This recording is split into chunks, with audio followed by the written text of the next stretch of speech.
안녕하세요, 김어준입니다.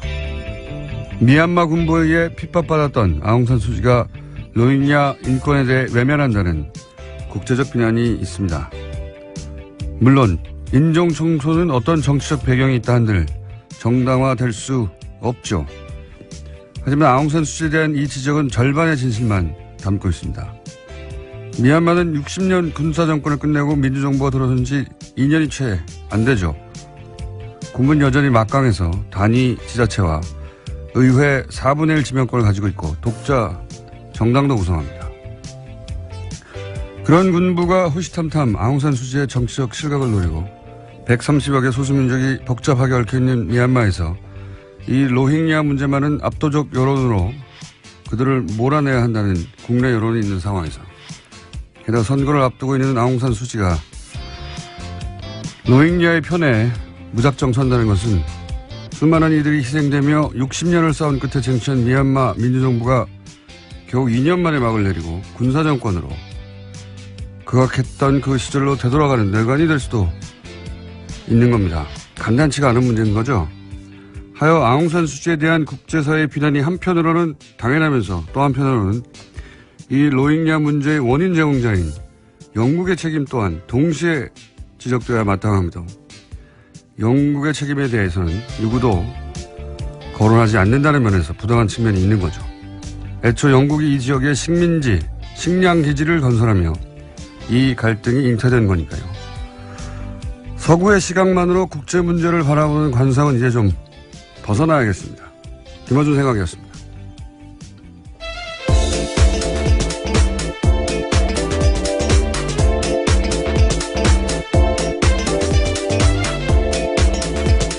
시사인의 김은지입니다. 네. 로힝야 문제에 대해서는 사실 로힝자라고 현재에서는 합니다만 뉴스는 많은데 대부분 그 뉴스가 기본적으로 서구 언론들이거든요.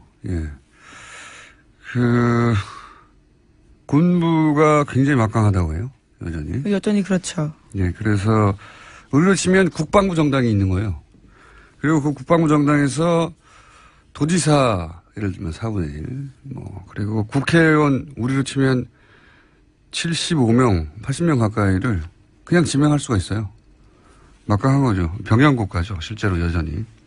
근데 이제 호시탐탐 아웅산 수치를 노리고 있는데 이 로힝자 문제에 관해서는 소수민족이 굉장히 복잡하고 이 소수민족들 중에 여전히 미얀마 군부하고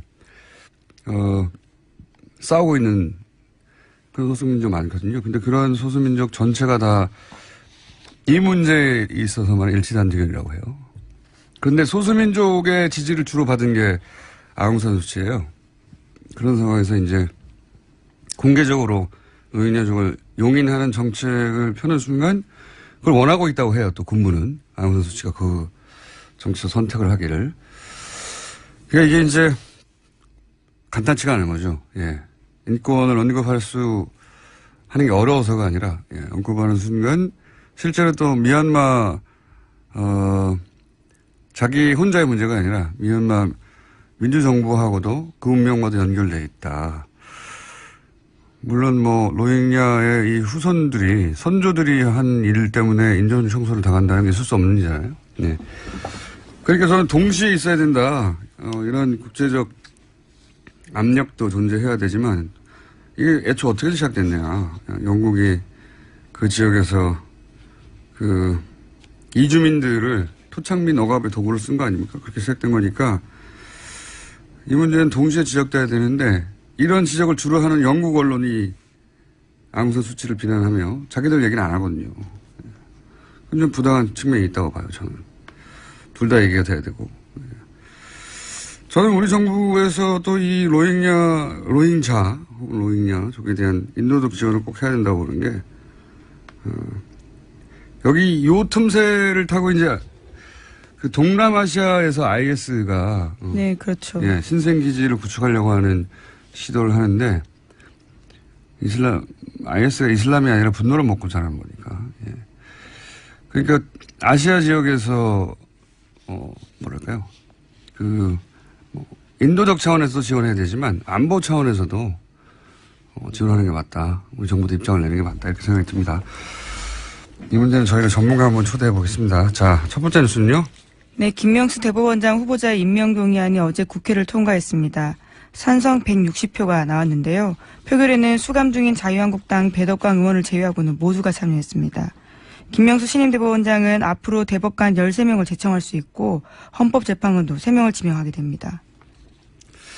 인준안의 가결은 우선 김명수 대법관이 직면한 과제는 뭔가 하는 포인트가 있을 텐데 그건 잠시 후 저희가 박범계 의원하고 짚어볼 예정이고, 두 번째 포인트는 국민의당이 캐스팅 보트 역할을 했다. 확실하게. 이건 저희가 잠시 후 또 박지원 의원까지 보겠고요. 그리고 또 작은 포인트는 하태경 의원의 반란표도 있어요. 네. 네, 당론이 원래 반대였는데 찬성했다라고 공개적으로 밝혔습니다. 어차피 무기명 투표이기 때문에 그게 이제 강제할 수는 없는 거죠. 예, 강제할 수는 없는 건데 이거는 저희가 다음 주에 짚어보도록 하겠습니다. 자, 예, 통과했고요. 다음 뉴스는요. 문재인 대통령이 현지 시각으로 21일 유엔 총회에서 기조연설을 했습니다. 키워드는 평화, 촛불, 사람이었는데요. 특히 평화를 아주 강조했습니다. 전체 연설문에서 32차례나 언급했는데요. 또 북핵 문제를 평화적으로 해결하기 위해서 유엔이 역할에 나서줄 것을 공개적으로 제기했습니다. 연설 긴데 저희가 한 두세 마디 정도 대표적인 연설문 짧게 준비했습니다.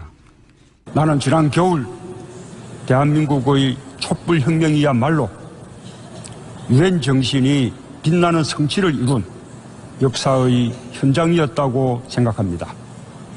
촛불혁명은 협력과 연대의 힘으로 도전에 맞서며 인류가 소망하는 미래를 향해 나아갔습니다. 우리는 북한의 붕괴를 바라지 않습니다. 어떤 형태의 흡수 통일이나 인위적인 통일도 추구하지 않을 것입니다.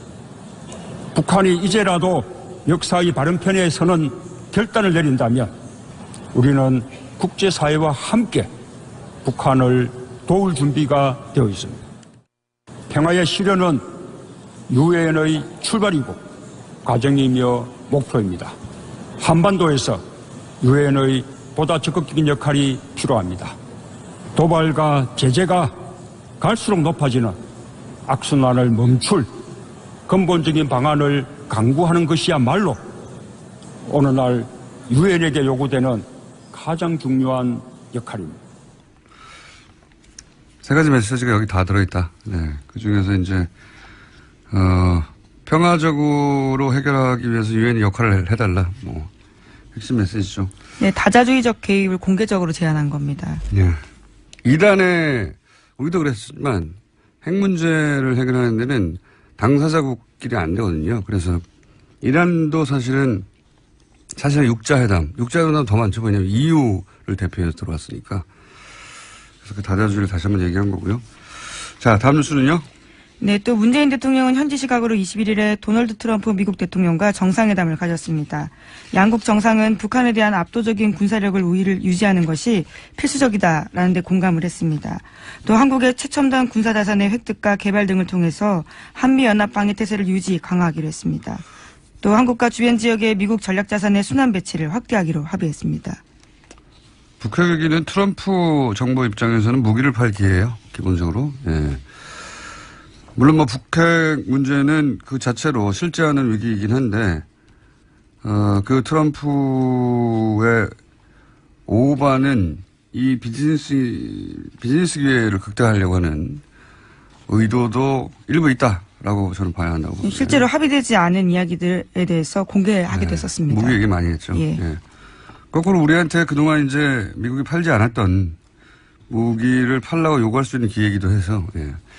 수지 타산은 나중에 맞춰봐야 되겠지만 양국이 그런 계산에 있는 거죠. 예. 그런 얘기입니다. 다음 뉴스는요. 네, 국정원 관련된 뉴스 계속 전해드리겠습니다. 지난 2008년 광우병 반대 촛불 집회에 방송인 김재동 씨와 가수 윤도현 씨가 참가한 바가 있는데 두 사람의 소속사였던 다음 기획이 2009년과 2011년 세무조사를 받았다고 합니다. 그 배경에는 국정원이 있었다라는 SBS 보도가 나왔습니다. 안홍원 총장이 항상 얘기하는 정치적 세무조사. 구체적 사례. 표적 조사한 거죠. 예, 네. 구체적 사례인 건데, 그러니까 국정원 직원이 가서 했다는 거 아니에요? 국정원 직원이 가가지고, 국세청 조사국장을 만나서 네. 조사를 해달라고 요구했다라는 겁니다. 그와 관련된 보고서가 이번에 나온 거고요. 그러니까요. 그냥 막연히 그렇겠거니가 아니라 국정원 직원이 직접 가서 여기 하라고, 예, 하는 물증이 나온 거고요. 심지어 2011년에 하라고 이야기했더니 이미 2009년에 나서서 표독조사 했다라고 국세청에서 밝혔다고 합니다. 이건 또 청와대에서 직접 했을 수도 있겠죠. 여하간 지난 정권의 국정원은 계속해서 반복되는 이야기지만 가장 비밀스럽고 강력한 불법 심부름 센터였어요. 국가적 규모의, 예, 그런 거였고. 또 한 가지는 국정원은 지난 10년을 거치면서 저는 정치기구가 됐다고 보는 것이, 자신들이 끊임없이 정치에 직접 개입해 왔잖아요. 예, 지시를 받고. 그런데 지시를 받기 전에 계속 그렇게 되어 가니까 자신들이 국면 전환을 할 수 있다. 그런 주체이다. 라는 인식을 저는 했다고 보고요. 예. 실제로 2007년 남북 정상회담 회의록을 공개했던 과정들은 적나라하게 그런 모습들이 있었습니다. 정치기구가 실제 했다고 봅니다. 그러니까 이게 항상 청와대의 지시를 받아서 수족만 한 게 아니라 10년 동안 그렇게 반복되면서 스스로 그런 정치적 판단을 하고 정치기구화하고 한 측면이 있다. 철저히 이 부분은 해체돼야 된다고 보고, 그런 측면에서 제가 예언 하나 해보자면, 예, 간만에 예언 하나 해봅니다.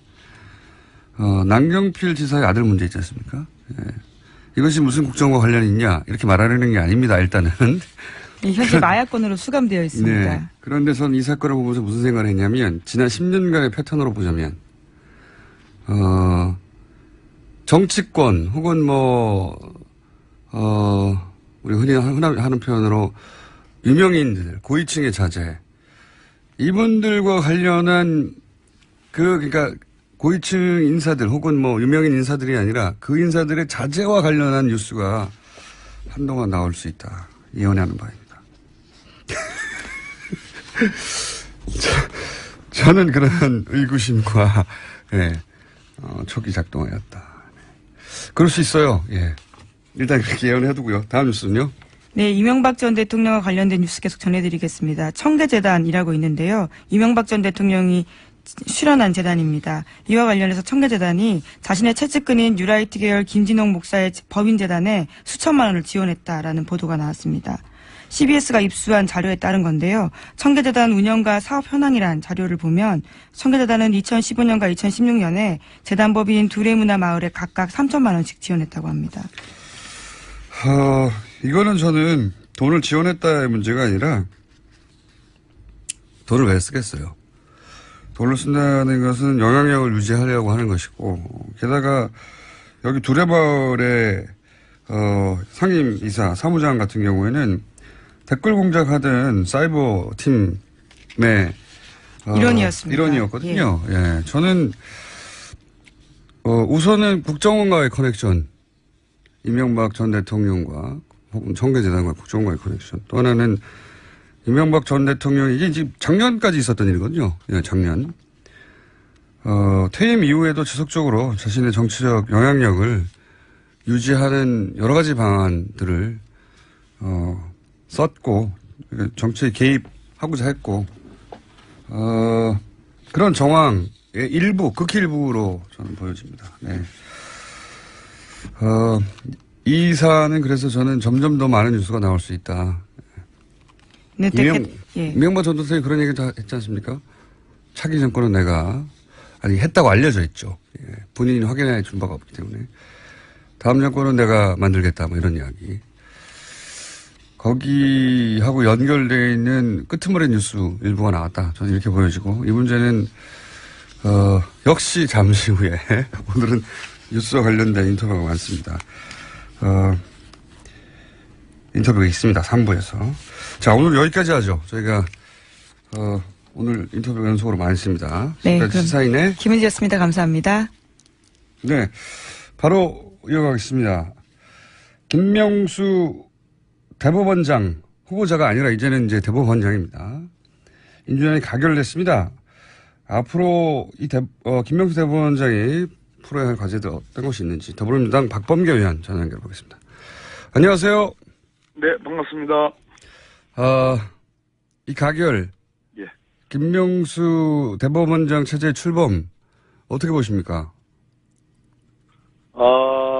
일단 임명동의안이 네. 참 천신만 곳 끝에 그래도 비교적 저희들 한 153표 뭐 이 정도 예상했었는데 생각보다 160표까지 나왔으니까 참으로 다행스럽고요. 사법부 수장의 공백을 하루라도 있어서는 안 되는데 통과가 됐습니다.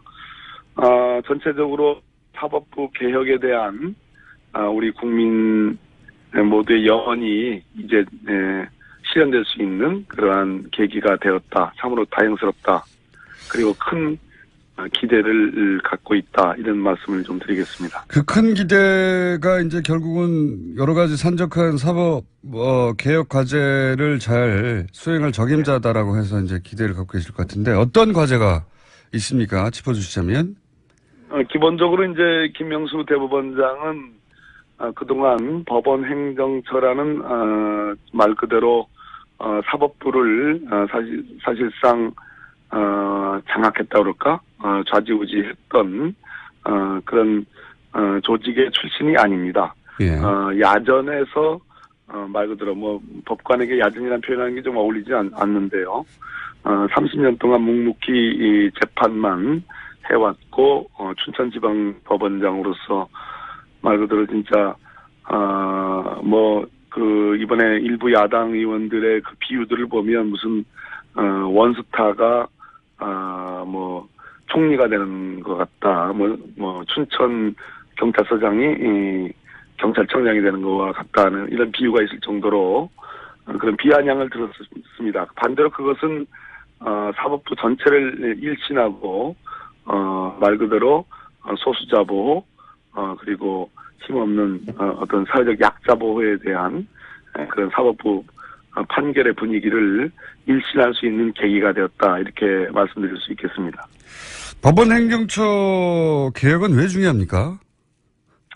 법원 행정처는 필요한 조직입니다. 그러니까 전체적으로 3천여 명의 판사들 그리고 참 많은 어떤 그 구성원을 갖고 있는 사법부에서 여러 가지 행정적인 측면에 일사불란함 그리고 상당한 효율성을 가질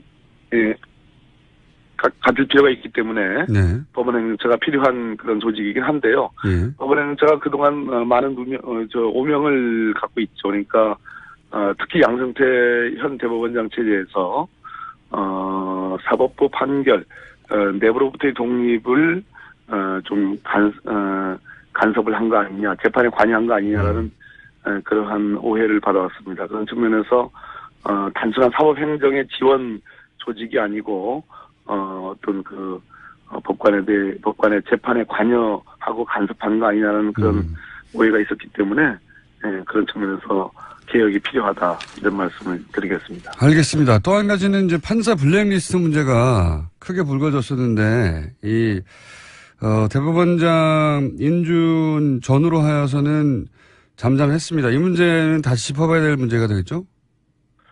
지금 이제 전국 법관 회의에서 예. 판사 블랙리스트 문제를 공식적으로 제기를 했고 김명수 이제 신임 대법원장이 인사청문회에서 그 문제를 다시 살펴보겠다고 했습니다. 그런 측면에서 어찌됐든 절차적으로 이 문제에 대한 충분한 규명이 저는 있어야 된다고 보고 있습니다. 이게 뭐랄까요? 법적 처벌까지도 갈 수 있는 사안이라고 보십니까? 만약에 실제로 누군가가 판사들의 성향을 기록한 블랙리스트를 만들어서 활용했었다면? 박근혜 정부의 블랙리스트와 관련해서 지금 1심 판결이 났죠. 네. 실제로 실형이 나왔고 김기춘 전 비서실장이 실형이 나왔습니다. 같은 그 선상에서 보면 되겠습니다. 만약에 알겠습니다. 진상규명이 문제인데요. 만약에 예. 그게 사실이라면 그것은 형사적인 사법 처리의 대상이 되겠습니다. 알겠습니다. 그리고 전국 법관회의가 상설화돼야 된다는 얘기도 있던데 이건 왜 중요합니까? 지금 김명수 대법원장의 이제 전임이라 할 수 있는 네. 그 양승태 대법원장조차도 전국 법관의 상설화를 수용하겠다고 얘기를 했습니다. 무슨 얘기인가 하니 사법부는 개개의 판사들이 네. 헌법과 법률에 따라 헌법과 법률 및 양심에 따라 독립하여 심판한다는 헌법 규정이 있습니다. 그것은 판사의 독립성, 사법부의 독립성을 이제 강조한 건데요.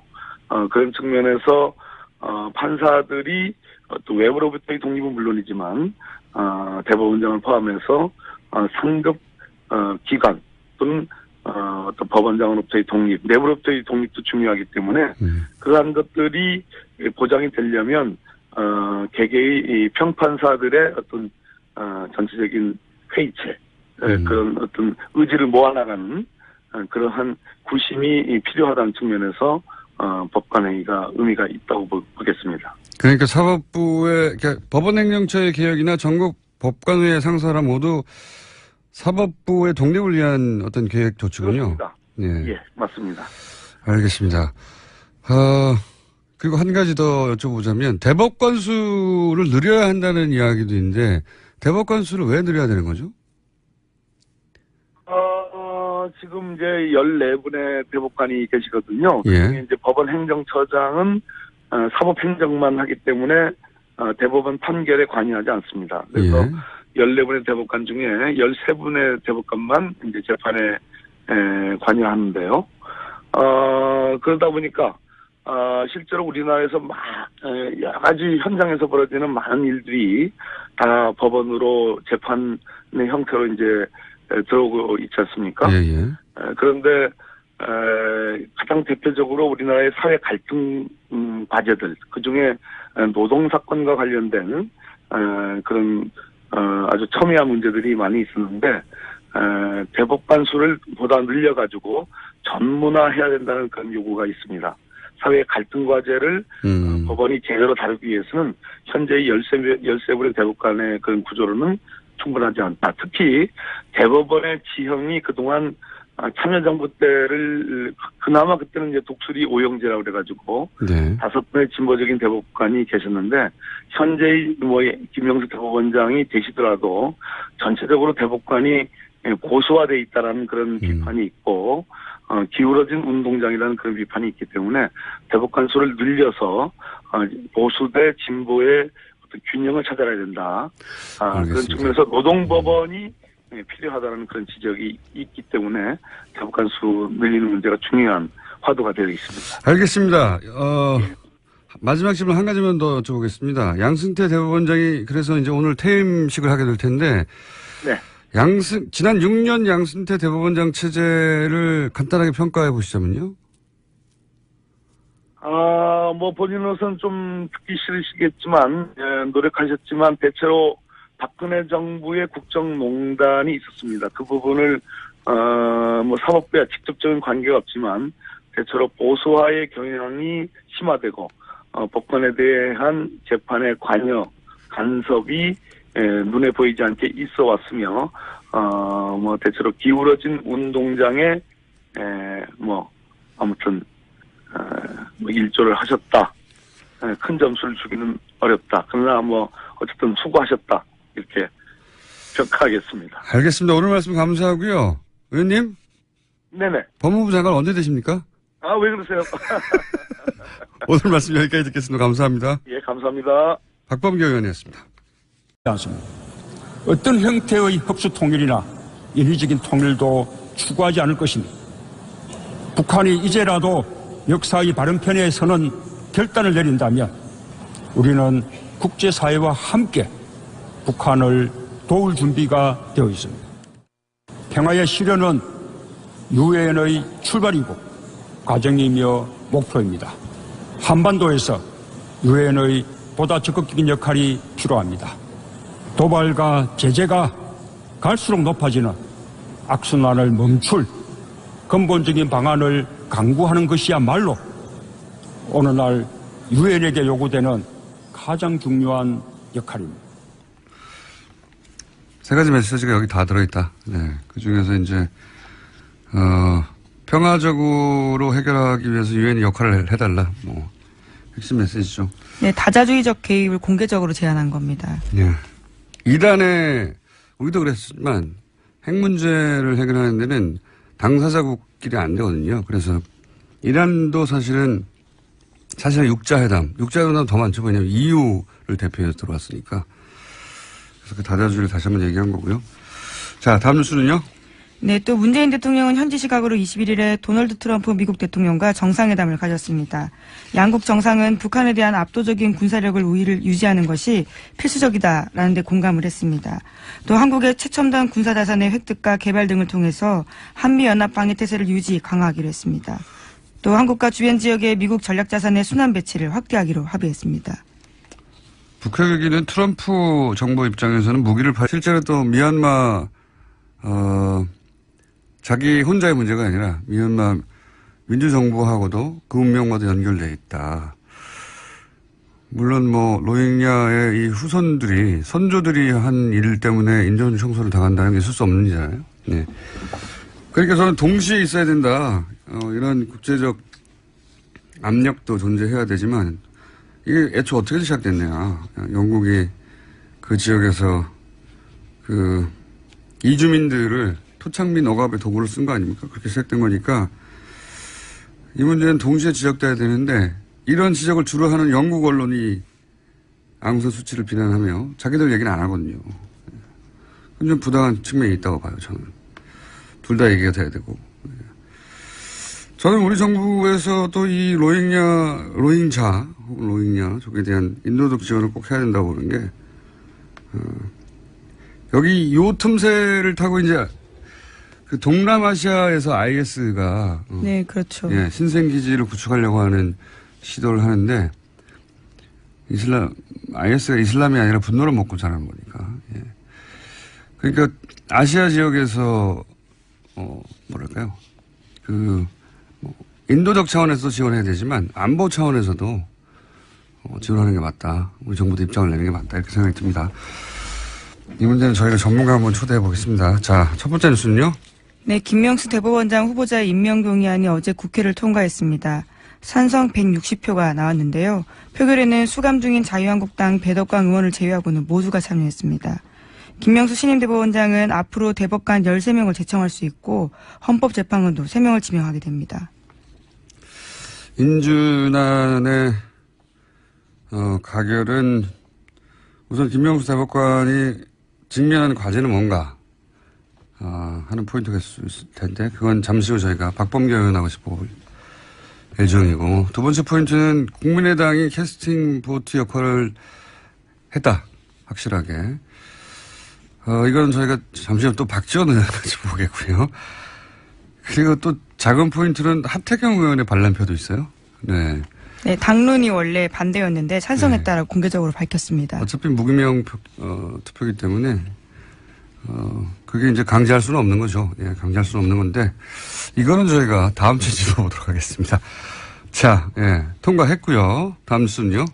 문재인 대통령이 현지 시각으로 21일 유엔 총회에서 기조연설을 했습니다. 키워드는 평화, 촛불, 사람이었는데요. 특히 평화를 아주 강조했습니다. 전체 연설문에서 32차례나 언급했는데요. 또 북핵 문제를 평화적으로 해결하기 위해서 유엔이 역할에 나서줄 것을 공개적으로 제기했습니다.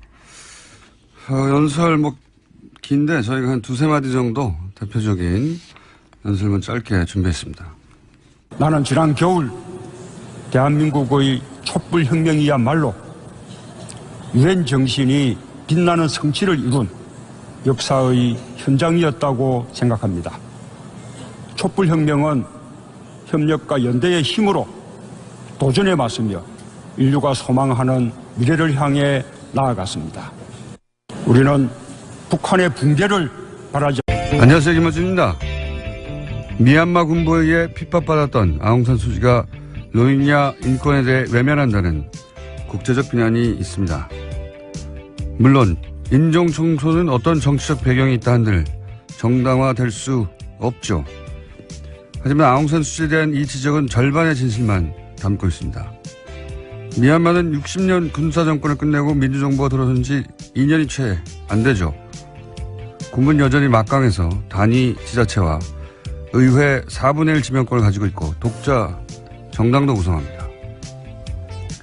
그런 군부가 호시탐탐 아웅산 수지의 정치적 실각을 노리고 130억의 소수민족이 복잡하게 얽혀있는 미얀마에서 이 로힝야 문제만은 압도적 여론으로 그들을 몰아내야 한다는 국내 여론이 있는 상황에서 게다가 선거를 앞두고 있는 아웅산 수지가 로힝야의 편에 무작정 선다는 것은 수많은 이들이 희생되며 60년을 싸운 끝에 쟁취한 미얀마 민주정부가 겨우 2년 만에 막을 내리고 군사정권으로 극악했던 그 시절로 되돌아가는 뇌관이 될 수도 있는 겁니다. 간단치가 않은 문제인 거죠. 하여 아웅산 수지에 대한 국제사회의 비난이 한편으로는 당연하면서 또 한편으로는 이 로힝야 문제의 원인 제공자인 영국의 책임 또한 동시에 지적되어야 마땅합니다. 영국의 책임에 대해서는 누구도 거론하지 않는다는 면에서 부당한 측면이 있는 거죠. 애초 영국이 이 지역의 식민지, 식량기지를 건설하며 이 갈등이 잉태된 거니까요. 서구의 시각만으로 국제 문제를 바라보는 관상은 이제 좀 벗어나야겠습니다. 김어준 생각이었습니다.